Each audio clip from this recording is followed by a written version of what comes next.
Un saludo muy especial a todos aquellos que están visualizando el día de hoy este maravilloso video que es dedicado con mucho cariño para el mundo de la biología. El tema a desarrollar es tejido nervioso. Mi nombre es Amado Balbuena y vamos a encargarnos de hablar de la importancia que tiene el tejido nervioso para nuestro organismo humano. Vamos a explicar cuál es su definición, qué es la neurona, cuántos tipos de neuronas podemos presentar, si existe una clasificación, además de que vamos a mencionar las características, propiedades y funciones que rigen todo el tejido nervioso. Sin más preámbulos, vamos a comenzar. Principalmente tenemos que hablar del tejido nervioso. ¿Qué decimos del tejido nervioso? Decimos que es un tejido altamente especializado. Cuando se dice que es altamente especializado, es aquel que va a desarrollar una gran capacidad de propiedades. Propiedades que pueden ser la excitabilidad y la conductibilidad. ¿Ok? No te vayas a olvidar que las propiedades que va a encargarse de poder tener el tejido nervioso es la excitabilidad y la conductibilidad. Entonces, más adelante vamos a ver qué es la excitabilidad y qué es la conductibilidad. La excitabilidad es la capacidad que tiene el tejido nervioso, ya principalmente la neurona, para poder responder ante diversos estímulos que a ella pueda llegar. Y la conductibilidad viene a ser la transmisión del estímulo hacia el órgano efector, donde se va a realizar la función. No vayas a olvidar. Deriva de un tejido embrionario denominado con el nombre de ectodermo. Si te preguntan a ti, el tejido nervioso, ¿de qué tipo de tejido embrionario deriva? No vayas a olvidar que deriva del ectodermo. Excepto las microglias, ¿ok? Que son un tipo de células gliadas que van a encargarse de derivar principalmente del mesodermo. Están constituidos principalmente por dos tipos de células, la primera que son llamadas las neuronas y las otras que son llamadas neuroglias, ¿ok? Vamos a hablar entonces de la neurona. Se dice que la neurona es la unidad anátomo-funcional del tejido nervioso. ¿Por qué se le dice anatómico? Porque estamos hablando de su estructura. ¿Por qué se dice funcional? Porque se refiere a la fisiología, cómo va a encargarse de desarrollarse ella. Además decimos que ella no se reproduce, ¿ok?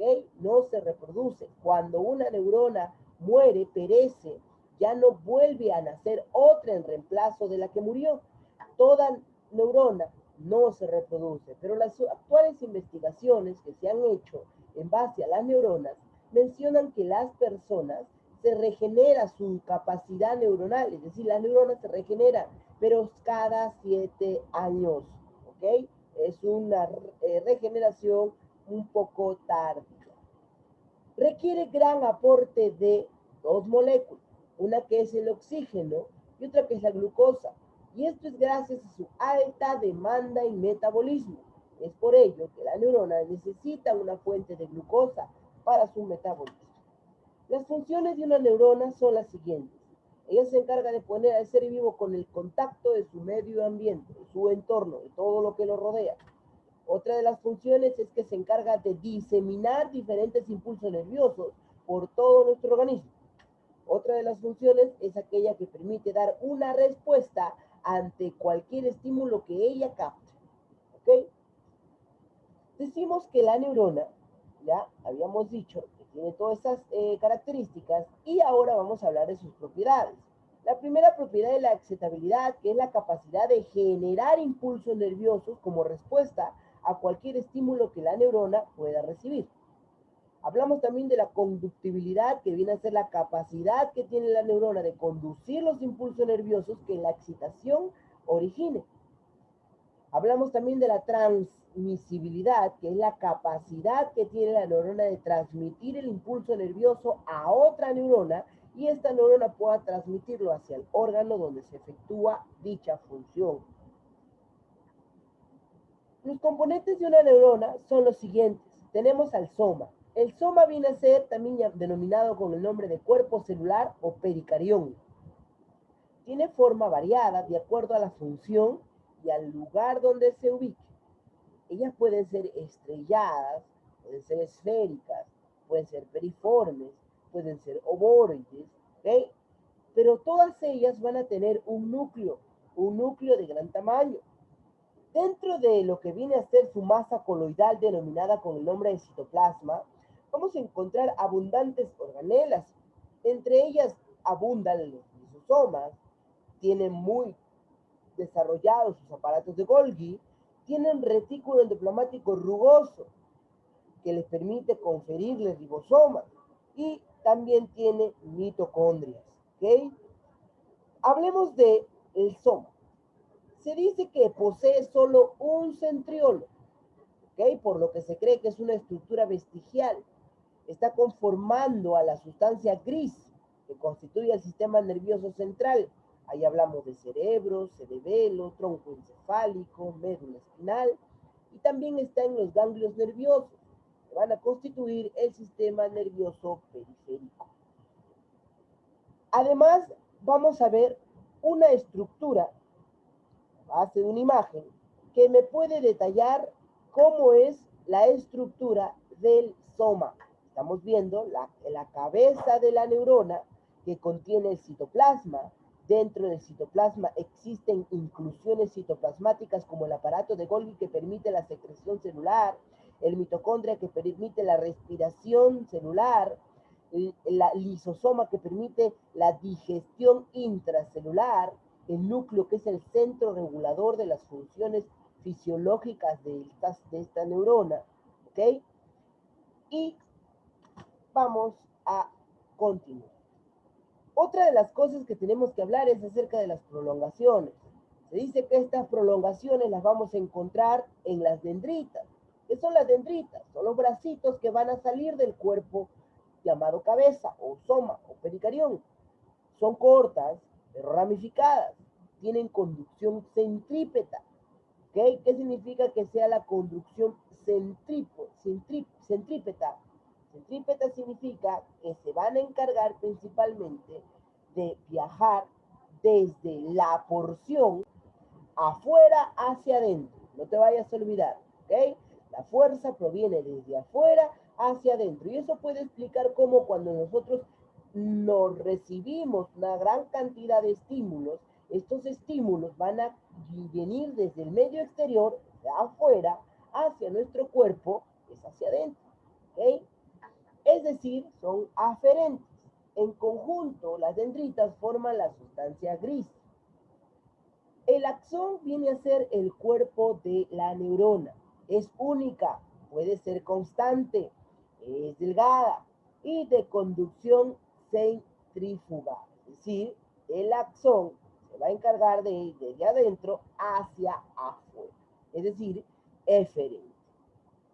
Se origina del cuerpo celular y está revestido por los oligodendrocitos, por las células de Schwann, que son neuroglias que se van a encargar de elaborar una grasa denominada con el nombre de mielina.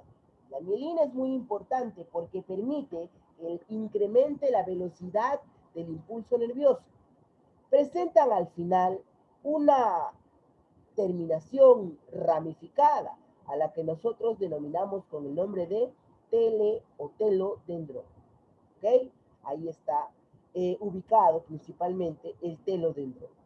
Dice que en el sistema nervioso central y en el sistema nervioso periférico van a conformar a los nervios, que contienen además el famoso nodo de Rambier. ¿Ok? El nodo de Rambier vienen a ser estos espacios que estoy señalando aquí, que van a ser el punto en donde se va a encargar de generarse una conducción a base de un salto. Justo en ese punto se realiza un salto del impulso nervioso para que se dirija hacia la otra cápsula de vaina de mielina y pueda generar una excitación saltatoria, ¿ok? No te vayas a olvidar. Ahí está las dendritas y ese sería el axón. Se dice que el transporte axónico es también llamado con el nombre de transporte axoplásmico o flujo axoplásmico. Es un proceso celular responsable del movimiento de las mitocondrias, de los lípidos y las vesículas sinápticas, además de las proteínas y otras organelas que van hacia y desde un cuerpo de celular hacia una neurona, a través del citoplasma, de su axón llamado el famoso axoplasma. Ahí tenemos el transporte anterógrado y tenemos el transporte retrógrado. Se dice que el transporte anterógrado es aquel que permite el flujo de los nutrientes que viajan desde el soma, es decir, desde la cabeza de la neurona, hacia la cola final, es decir, hasta el terminal del axón. No vayas a olvidar. Ahí encontramos entonces una neurona y el transporte anterógrado iría desde el soma hasta el terminal del axón. Cosa que pasa totalmente distinto con el transporte retrógrado, porque se dice que el transporte retrógrado es el flujo de los nutrientes que viaja desde el terminal del axón hacia la porción del soma. Estamos visualizando la imagen y ahora viaja ¿de dónde? Desde el terminal del axón hacia lo que viene a ser el soma. No te vayas a olvidar, ¿ok? No te vayas a olvidar. Bien, no se vaya a olvidar, ¿ok? Para poder referenciarlo anterógrado desde el soma, la cabecita, hacia el terminal, la colita, en esa dirección. Entonces, el transporte retrógrado sería desde el terminal del axón, o sea, desde aquí, hacia lo que viene a ser la cabeza, denominada con el nombre de soma o pericardio. Okay.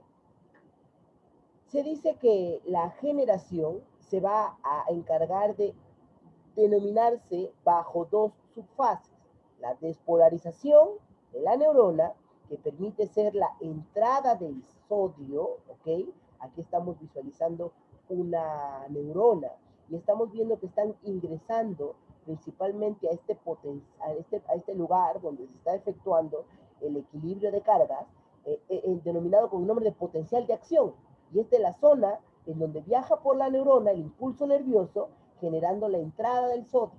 Así como existe la despolarización, también existe la repolarización, que viene a ser la salida del potasio.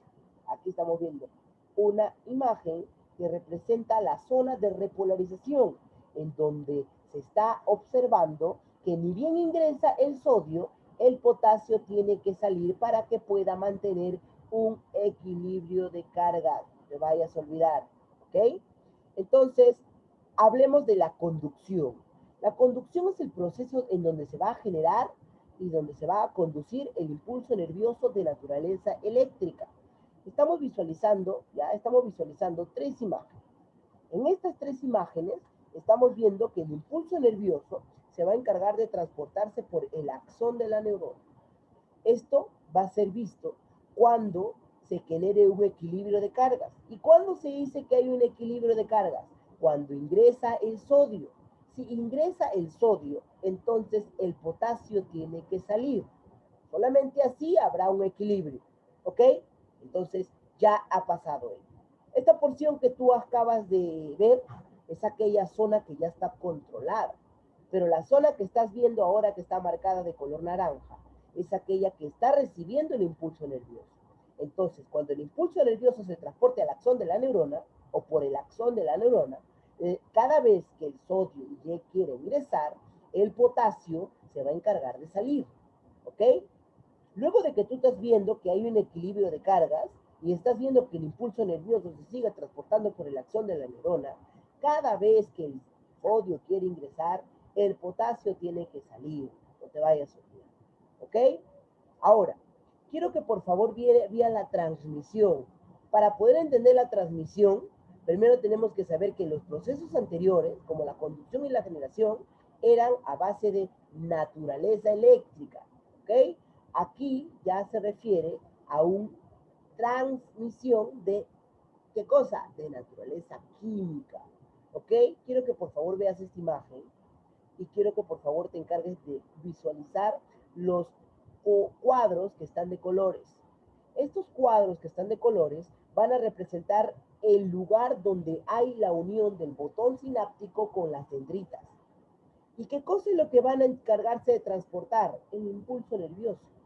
Y este impulso nervioso lleva la información que el individuo quiere transmitir desde el cerebro hacia donde se está generando el estímulo.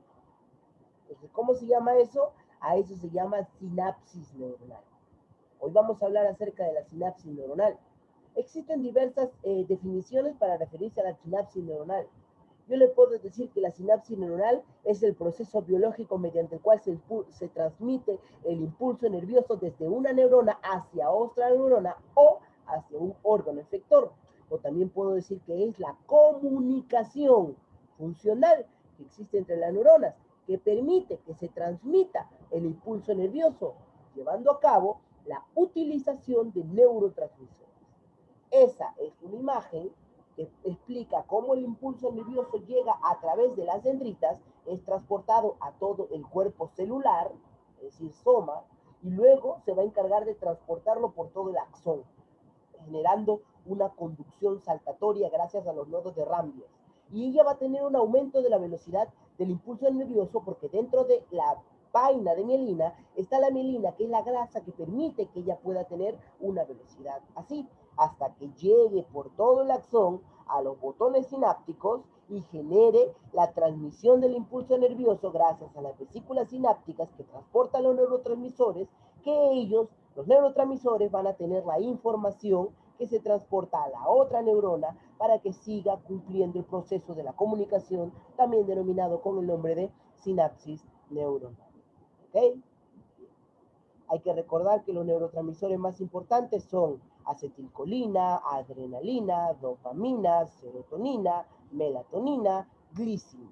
La glicina, que es un aminoácido simple, no esencial, la melatonina, que se encarga de regulación del sueño, la serotonina, que se encarga de la tristeza, la dopamina, que se encarga de la felicidad, la adrenalina, que se libera cuando estamos en alerta o huida, y la acetilcolina, que es aquella hormona controla la relajación y la contracción de los músculos, además de intervenir en la percepción del dolor, los ciclos del sueño, el aprendizaje y la consolidación de los recuerdos. Bien. Y el glutamato. La estructura de la sinapsis. Hay elementos presinápticos, hendidura sináptica y elementos postsinápticos. En los elementos presinápticos tenemos el axón terminal, vesícula sináptica, neurotransmisores, mitocondrias, la hendidura sináptica, los elementos postsinápticos, que son los receptores de los neurotransmisores.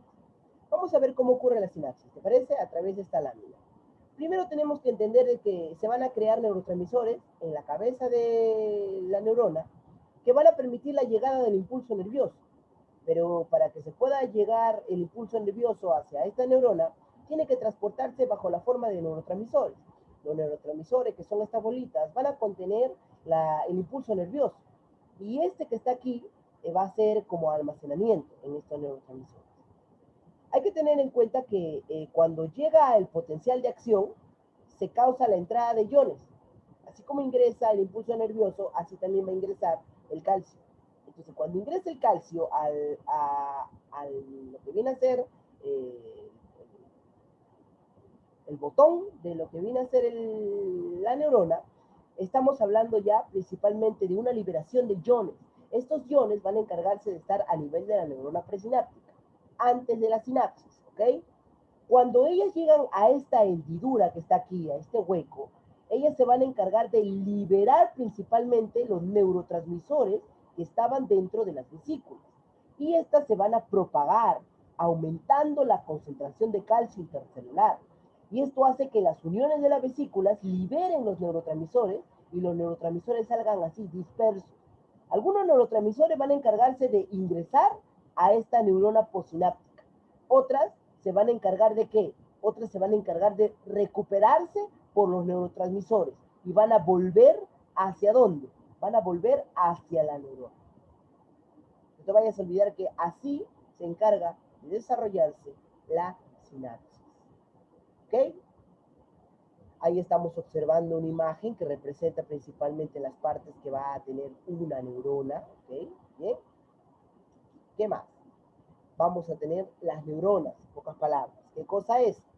Las neuronas vienen a ser aquellas que se van a encargar de recibir, procesar, emitir información, ¿ok? A través de mecanismos. Estos mecanismos pueden ser químicos o físicos, eléctricos, perdón. Químicos, ya te dije, de naturaleza química, se van a encargar de transmitir los famosos neurotransmisores. eléctricos cuando se encarga de transmitir el impulso nervioso. Ya sabemos que se comunican a través de la sinapsis, en donde podemos ver el axón que transmite y transporta la información. Podemos encargarnos también de ver el nodo de Ramberg, que permite la conducción saltatoria del impulso nervioso. Podemos tener la vaina de mielina, que es la grasa que permite incrementar la velocidad del impulso nervioso.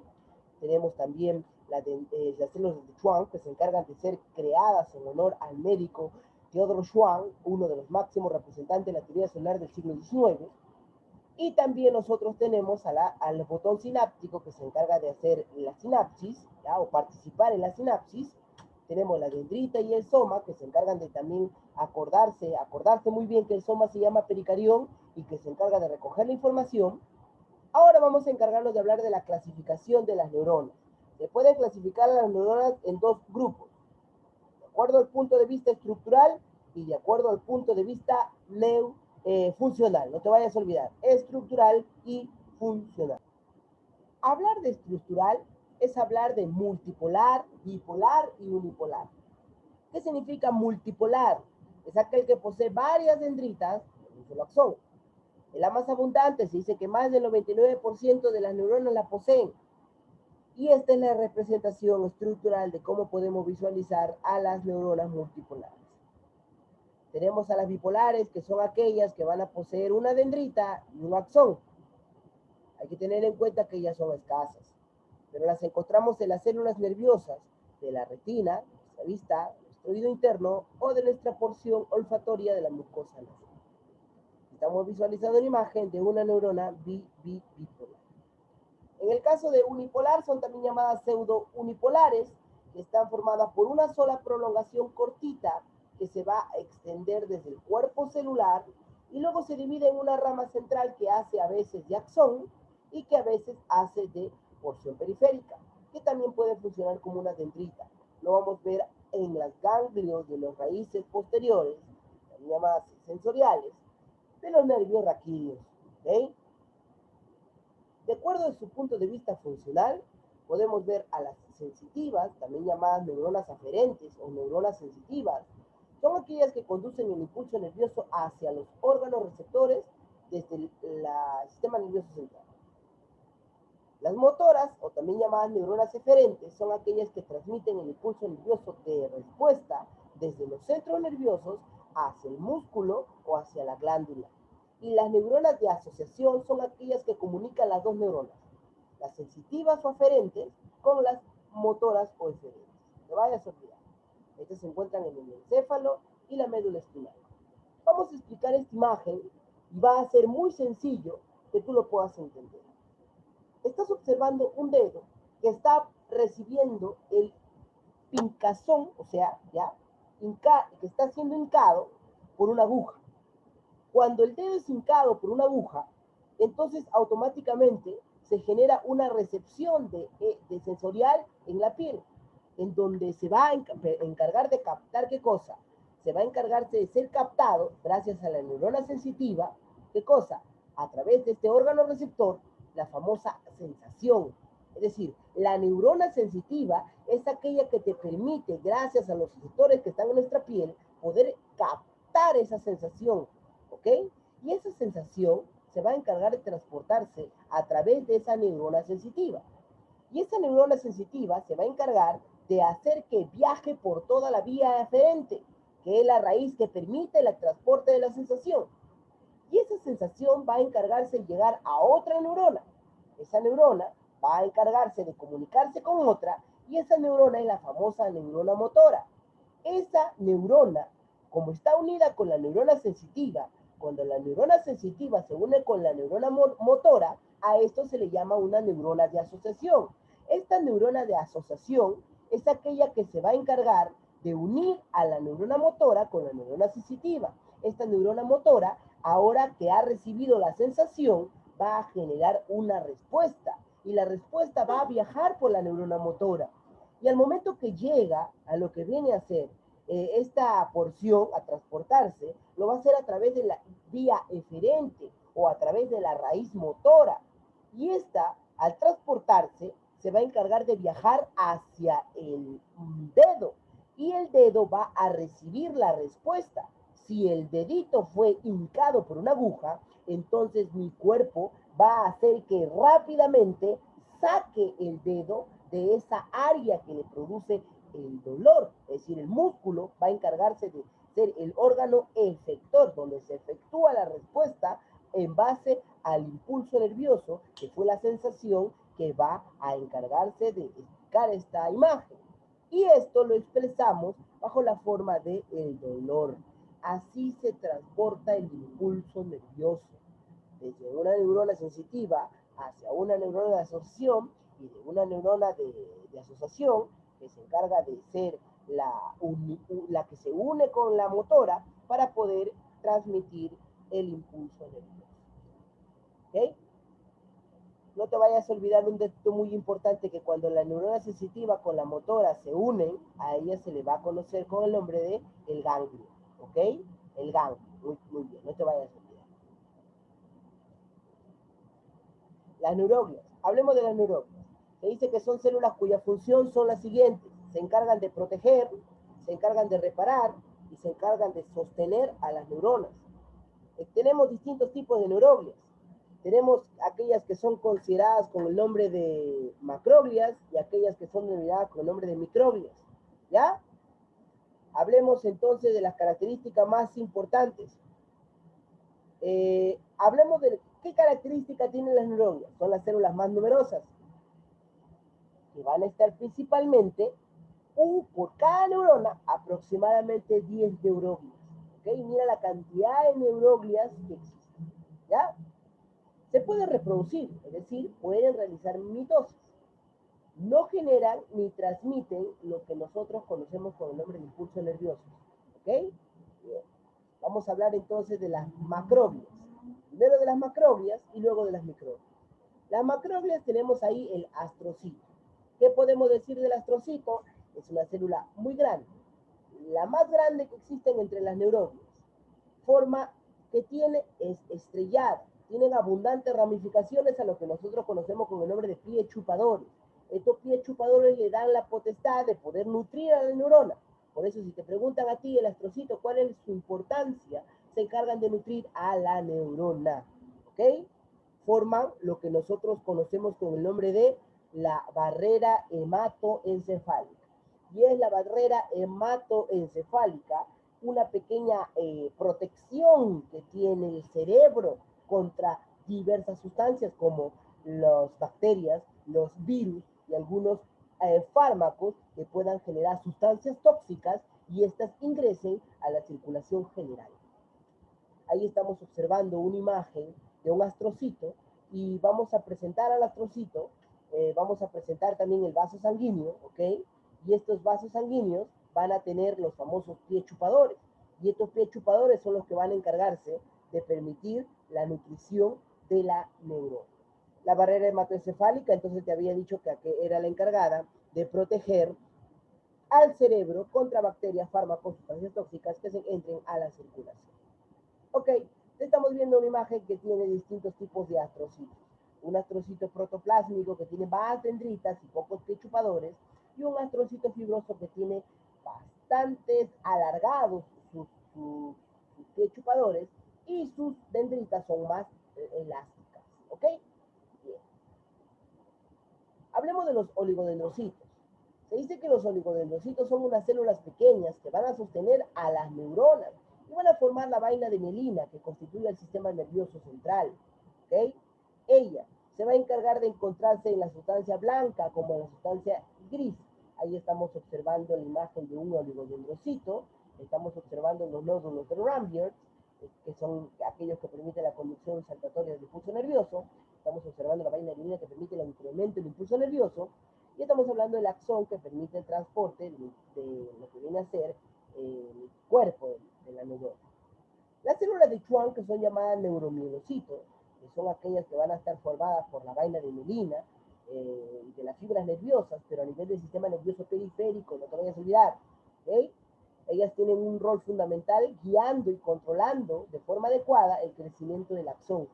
Ahí estamos observando el núcleo de la célula de Schwann.